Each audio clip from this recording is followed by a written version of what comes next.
Michelle is a Vice President of Community Development and Public Affairs for Resort World. And if I read the articles correctly in the newspaper, they've generated over $3 billion, I say that again, $3 billion to the New York education system. So, Michelle is a member of the executive team that for 10 years oversaw record-breaking attendance and revenue since the launch of the casino in October 2011. And I've been there and I've seen them grow from the casino. Now they have a hotel, very nice. And in her current role, she coordinates public relations, community partnership, and she's also responsible for coordinating charitable support for nonprofit organizations. And I like to refer to her as the face of the community. She's the face of the company for the community. I've known Michelle for over a decade. She's a business leader, a supporter of the community, and an ultimate change agent. Prior to joining Resort World, Michelle was the Director of Marketing and Tourism for the Queens Economic Development Council, where she executed several projects that promoted a revitalized business in Queens. She has a no-quit attitude and ability to get the job done. Michelle exemplified a Jackie Robinson quote that comes to mind: "A life is not important except in the impact it has on other lives." She has made a positive impact on many lives, including mine. She does not take no for an answer when it comes to helping the community, and she always finds a way to leverage her role at Resort World to give back to the community. Michelle also donates her time on several boards. I often ask her how does she does it, but I guess she's a woman, so she can do the impossible.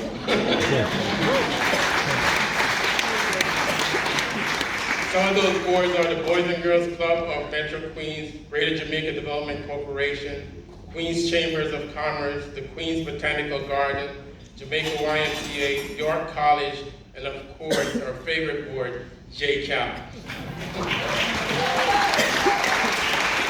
Michelle has played a pivotal role in leading JCAL. She has spent the past 9 years, and I repeat 9, on the board in various roles as well as a past board chair, and she currently leads our advisory board.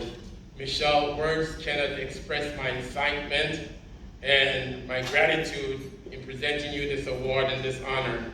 You continue to do as you do, and you get the job done. Congratulations on another well-done job, well done.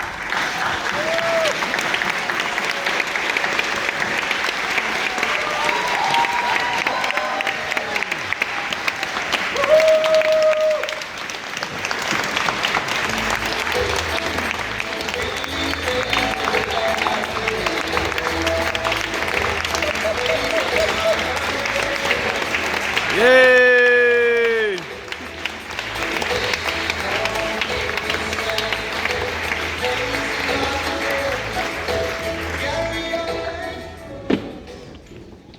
I think I'm going to be like Prince right now. Thank you and good night. Good evening, everyone. I'd like to first say thank you to all the electeds in the audience. I feel like I do know most of you, and you've always been there supporting me as I try to support your communities, and I want to thank you for that.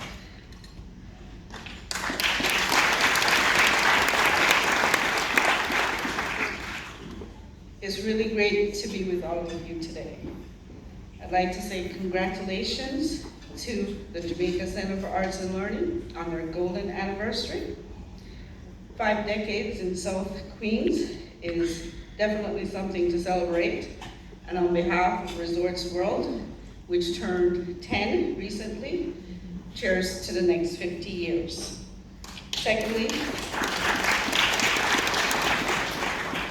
thank you for choosing to honor me tonight. This award is especially meaningful because I've had the privilege of being a part of JCAL. David doesn't know about this part. It's 16 years, including 7 years as chair of the board. I am so moved today by today's celebration because I've seen JCAL go through many changes, including the development and build of this church that we're in. So thank you to Helen Marshall and the board for doing that.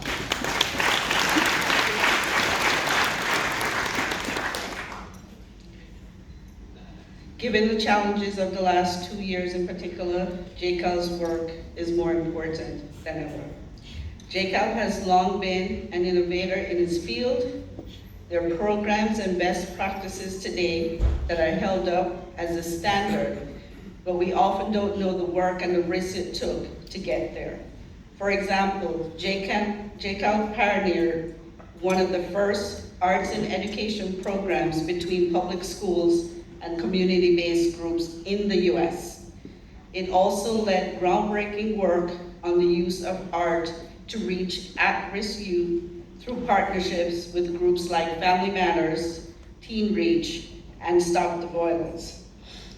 It is because of this rich history and continued innovative work that I'm so glad to be a part of this organization and to see it flourish.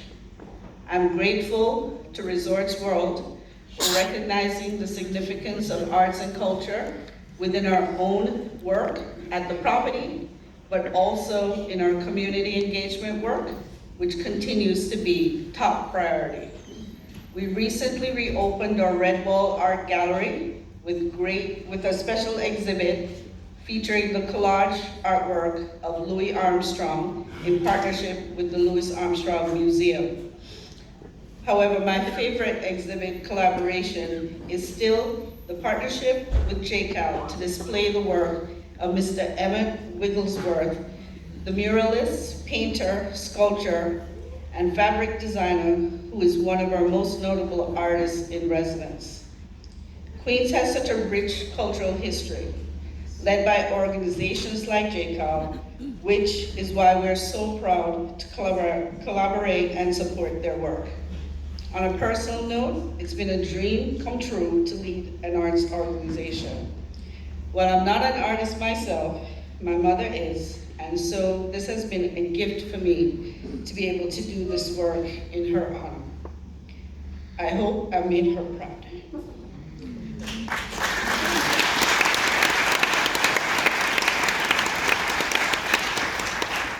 And lastly, I want to acknowledge my fellow honorees and say that what a privilege it is to be recognized alongside some of the foremost cultural and political leaders of our time.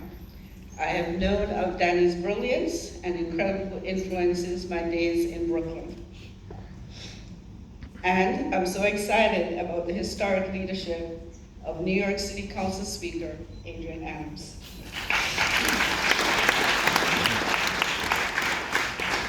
Thank you both for your incredible work. And speaking of Adrian Adams, I heard her sing for the first time right here where she's standing. If you haven't heard her yet, please ask her to do so. Maybe you'll do a tune for us tonight. She is incredible. So I want to now thank some of my JCAL mentors, starting with, of course, Juliet Hansen,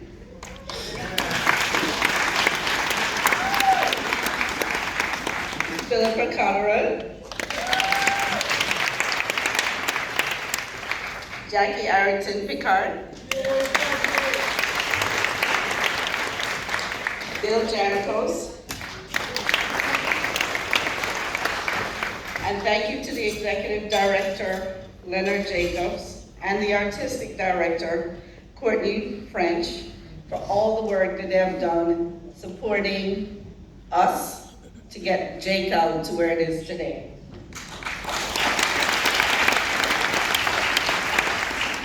I'd like to thank the board, past and present, and I have a special thank you for David Thomas, Dawn Carter Jenkins, Lorraine Lewis, Jonathan Wright, and certainly the entire staff of JCAL. Thank you for this recognition.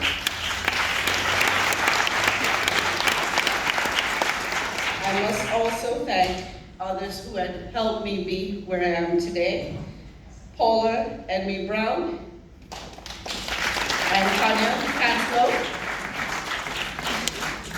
and also the members of the Greater Queens chapter of the Links. Thank you so much. So happy birthday. birthday to JCal. You don't look a day over 50. And here's to the next 50 years of arts and culture in Queens. Thank you. Yay!